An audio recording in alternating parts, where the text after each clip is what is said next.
రాజగోపాల్ రెడ్డి వ్యవహారం తెలంగాణ కాంగ్రెస్లో కాక రేపుతోంది. కోమటిరెడ్డి వ్యవహారంపై అధిష్టానం చాలా సీరియస్గా ఉంది.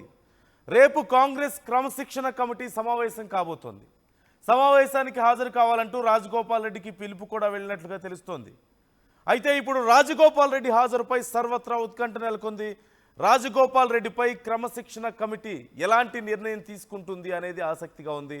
మల్లు రవి అధ్యక్షతన క్రమశిక్షణ కమిటీ రేపు భేటీ కాబోతోంది. రాజగోపాల్ రెడ్డికి ఇప్పటికే పిలుపు వెళ్ళినట్లుగా తెలుస్తోంది. మరి రాజగోపాల్ రెడ్డి క్రమశిక్షణ కమిటీ ముందు హాజరవుతారా లేదా?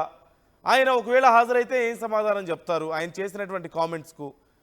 ఒకవేళ ఆయన చెప్పినటువంటి సమాధానం బట్టి నిర్ణయం ఎలా ఉండే అవకాశం ఉంది? ఖచ్చితంగా ఆయన ఏ సమాధానం చెప్పినా ఇప్పటికే కామెంట్స్ అన్నీ కూడా బయట ఉన్నాయి కాబట్టి పబ్లిక్ డొమైన్లో ఆయన చేసినటువంటి కామెంట్స్ అన్నీ కూడా స్ప్రెడ్ అవుతున్నాయి.